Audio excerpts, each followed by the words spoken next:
Assalamu alaikum everybody, how are you doing? This is Farhan and you're watching English with Farhan.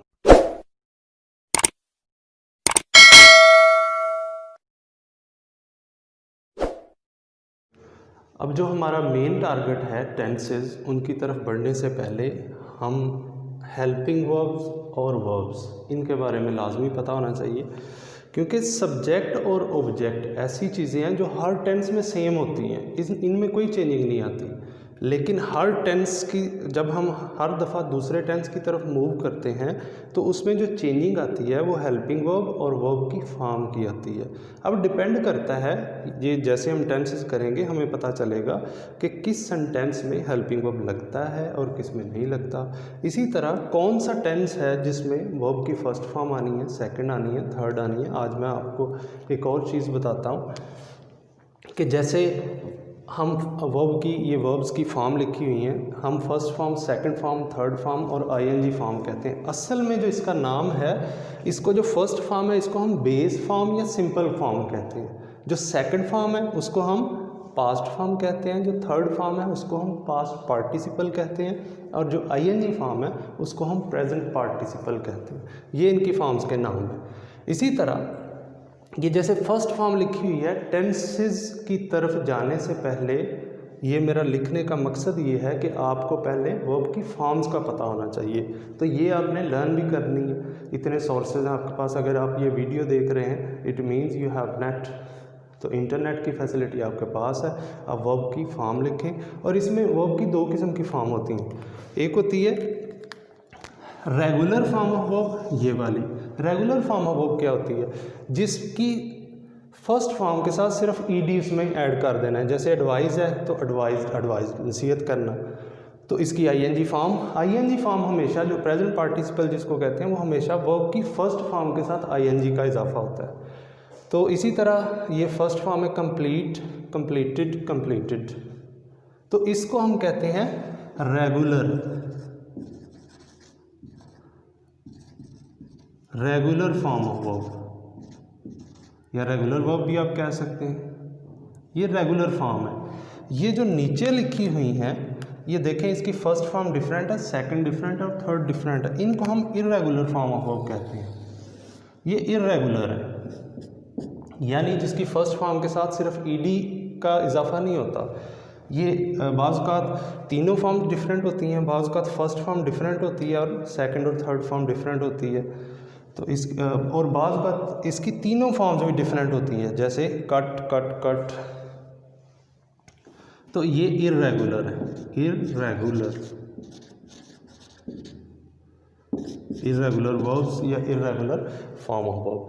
अब ये देखें, इसमें awake है, अवोक, awoken, awaking, तो come, came, come, coming, break, broke, broken, breaking, bring, brought, brought, bringing, यानी जो present participle है ING form of verb की फर्स्ट फॉर्म के साथ इजाफा होगा। इसी तरह कट, कट, कट है और कटिंग है, रन, रैन, रन, रनिंग। तो ये आपको वर्ब की फॉर्म्स का पता होना चाहिए। जितनी भी हैं आपको लर्न करनी चाहिए, ताकि जहाँ पे भी हमें कोई काम या एक्शन इस्तेमाल करना पड़े, यानी सब्जेक्ट, वर्ब, ऑब्जेक्ट है। सब्जेक्ट और ऑब्जेक्ट सेम चीज़ें हैं, उसमें कोई भी नाउन हो सकता है, प्रोनाउन हो सकता है, लेकिन हर टेंस में जो डिफरेंट चीज़ होगी वो वर्ब की फॉर्म होगी और हेल्पिंग वर्ब होगी।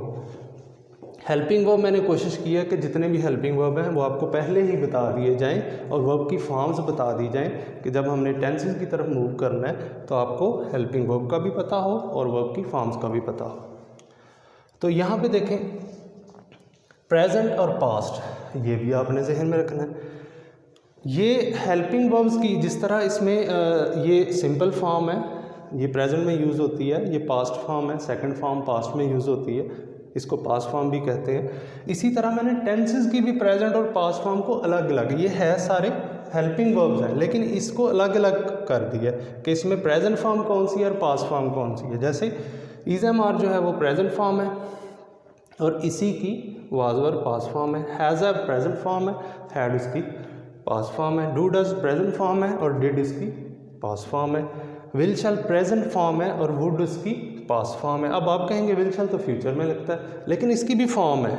अगर हम प्रेजेंट में रह के फ्यूचर की बात करें तो विल शैल का यूज़ होता है, अगर हम पास्ट में रह के फ्यूचर की बात करें तो वुड का यूज़ होता है। इसी तरह कैन और कुड मेन इसका मतलब जिस तरह विल शैल का बहुत से बच्चों को पता ही नहीं होता मीनिंग क्या है, तो पहले ही मैं बता देता हूँ। ये आमतौर पर है हूँ में यूज़ होता है, ये था थी थे के लिए यूज़ होता है, ये हैज़ हैव चुका है चुकी है, जहाँ पे किसी ने कोई काम मुकम्मल कर लिया हैज़ हैव वहाँ पे हेल्पिंग वर्ब यूज़ होता है, और हैड चुका था कोई काम मुकम्मल कर चुका था उसके लिए यूज़ होता है। फिर डू डज हम प्रेजेंट इंडेफिनेट में as a helping verb use करते हैं, और डिड पास्ट इंडेफिनेट में as a helping verb use करते हैं। विल शैल फ्यूचर इंडेफिनेट में यूज़ होता है। इसका मतलब जो है, इसका भी मतलब गागी के ये जो नीचे जितने भी इनको हम हेल्पिंग वर्ब्स या मॉडल्स भी कहते हैं। ये विल से स्टार्ट जो हो रहे हैं यहाँ से,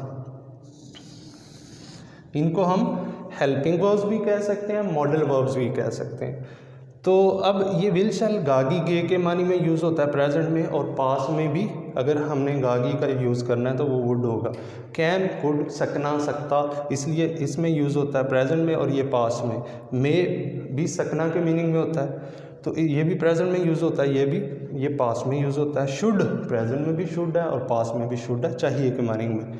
इसी तरह मस्ट है ज़रूर चाहिए, चाहिए शुड, और ये जो दो चीज़ें हैं कैन और कुड, इनमें क्या फ़र्क है, और शुड और मस्ट में क्या फ़र्क है, ये टेंसेस की तरफ बढ़ने से पहले आपको पता होना चाहिए।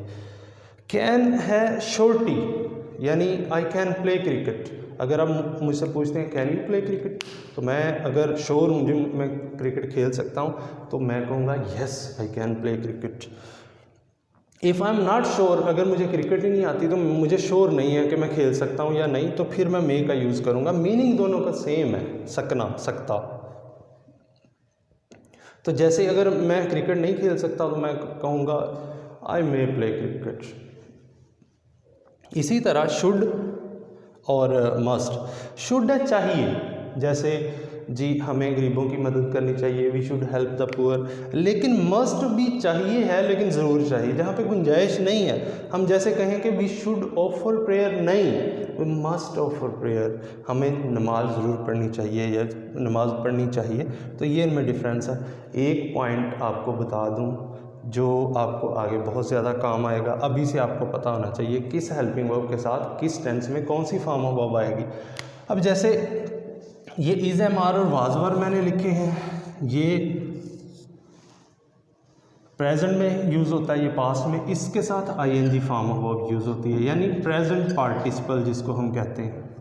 इसी तरह ये हैज़ हैव या हैड है, चाहे प्रेजेंट में हैज़ हैव लगे या पास्ट में हैड लगे, इसके साथ third form of verb use होगी, थर्ड फॉर्म। इसी तरह ये बाकी जितने, अब देखें कि मैंने सिर्फ इस सब हेल्पिंग वर्ब्स को 3 हिस्सों में डिवाइड कर दिया है। Is am are was were के साथ आईएनजी फॉर्म आनी है, ये चाहे प्रेजेंट में यूज़ हो चाहे पास्ट में यूज़ हो। हैज़ हैव और हैड के साथ थर्ड फॉर्म यूज़ होनी है, चाहे ये हैज़ हैव प्रेजेंट में यूज़ हो चाहे हैड पास्ट में यूज़ हो। अब इसी तरह बाकी ये देखें कितने हेल्पिंग वर्ब हैं, ये सारे जो हेल्पिंग वर्ब हैं इनके साथ आपने याद रखना है, जहाँ पे भी आपको ये as a helping verb use करने पड़े तो इनके साथ क्या यूज़ करना है, फर्स्ट फॉर्म ऑफ वर्ब। अब ये देखें चाहे ये प्रेजेंट में यूज़ करें चाहे ये पास्ट में यूज़ करें, लेकिन इन सब के साथ वर्ब की फर्स्ट फॉर्म आएगी। अब नेक्स्ट स्टेप हम टेंसेस का लेंगे।